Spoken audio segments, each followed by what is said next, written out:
നമസ്കാരം. ഞാൻ ചാലക്കുടി ബ്ലോക്ക് പഞ്ചായത്തിൽ UDF സ്ഥാനാർത്ഥിയായി കുറ്റിച്ചിറ ഡിവിഷനിൽ മത്സരിക്കുന്ന സ്ഥാനാർത്ഥിയാണ്. എൻ്റെ പേര് CV ആൻ്റണി. എനിക്ക് അനുവദിച്ചിരിക്കുന്ന ചിഹ്നം കൈ അടയാളമാണ്. കൈ അടയാളത്തിൽ വോട്ടുകൾ നൽകി എന്നെ വിജയിപ്പിക്കണമെന്ന് വിനീതമായി ഞാൻ അപേക്ഷിക്കുകയാണ്.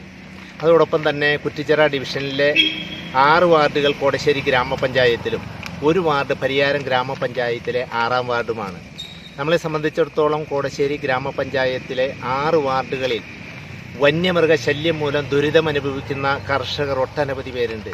അവിടെ ഫെൻസിങ്ങിൻ്റെ പണി ഇനിയും പൂർത്തിയാകാനേറെയുണ്ട്. അത് പൂർത്തീകരിക്കാനായിട്ടുള്ള ശ്രമം നടത്തുമെന്ന് ഞാൻ പ്രിയപ്പെട്ട വോട്ടർമാരോടും നാട്ടുകാരെ അറിയിക്കാൻ ഞാൻ ആഗ്രഹിക്കുന്നു. അതോടൊപ്പം തന്നെ തകർന്നടിഞ്ഞ റോഡുകൾ, ഒട്ടേറെ കുടിവെള്ള പദ്ധതികളില്ലാതെ കുടിവെള്ളക്ഷാമം അനുഭവിക്കുന്ന കാരാപ്പാടം 12ാം വാർഡ് ഉൾപ്പെടെയുള്ള പ്രദേശങ്ങളിലെ പ്രശ്നങ്ങൾക്ക് പരിഹാരം കാണാൻ മാന്യ വോട്ടർമാരുടെ സഹകരണത്തോടു കൂടി തന്നെ എല്ലാവരും ആത്മാർത്ഥമായി എന്നെ വിജയിപ്പിക്കാൻ എൻ്റെ സഹപ്രവർത്തകർ, വാർഡ് മെമ്പർമാർ എല്ലാവരും ആത്മാർത്ഥമായി രംഗത്തിറങ്ങിയിട്ടുണ്ട്. ഒരിക്കൽ കൂടി എന്നെ സഹായിക്കണം, എനിക്ക് കൈയടയാളിട്ട് വോട്ട് നൽകി വിജയിപ്പിക്കണം എന്ന് വിനയപൂർവ്വം അഭ്യർത്ഥിക്കുന്നു.